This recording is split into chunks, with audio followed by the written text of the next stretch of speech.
Hey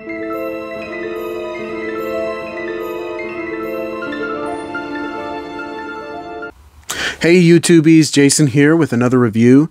This is a big one. I'm talking about Black Panther: Wakanda Forever. Now, if you haven't seen the movie yet, I will be talking spoilers. This is your spoiler alert. Head on out to the theater, check it out, then come back to this video and we can talk about it. But now that we're past the spoiler alert, let's go ahead and dive right in.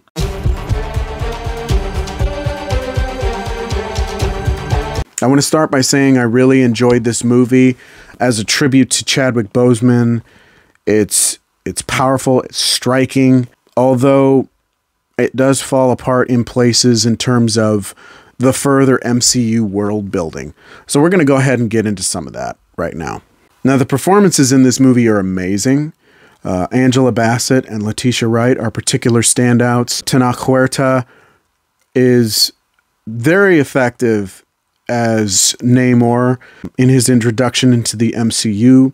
Winston Duke as M'Baku is another big standout. He steals pretty much every scene that he's in. Though I feel like some characters were thrown in the movie and are given very little to do. A couple characters would be Dominique Thorne as Ironheart. It seems like she's just in the movie, but she's given very little screen time, mostly just there to set up the Ironheart series in the future. Same with Martin Freeman as Agent Ross and Julia Louis-Dreyfus's characters. I just feel like they were just thrown in just for the sake of pushing the MCU plot even further. But overall, I was really impressed with the performances in this film. As I had said before, this movie is an effective and excellent tribute to Chadwick Boseman. It feels like it's made with a lot of care and love. There is great admiration for him that can clearly be seen in this film.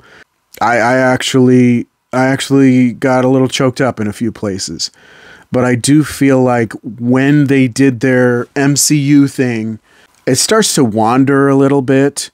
There's a few plot choices that I find are a bit confusing.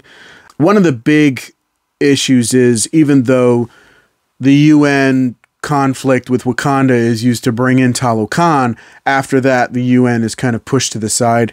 I feel like it could have been one or the other.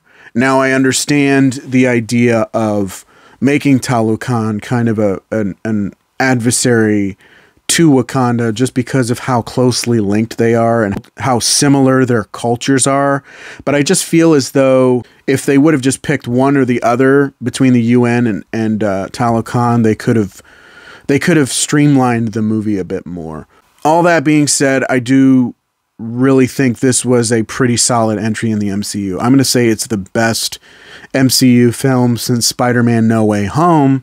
Though it can be flawed at times, it does really well at paying tribute to Chadwick Boseman and the impact he had on the MCU and the culture. I'm going to give this movie a solid 4.5 out of 5. But that's just my opinion. Let me know what you thought of Wakanda Forever down in the comments. Do you agree? Do you disagree? If you enjoyed the video, click that like button. If you want to see more videos, click the subscribe button and hit that notification bell to get updates on all my future videos. Thank you so much for watching. As always, I really do appreciate it, and I will see you on the next one. Bye.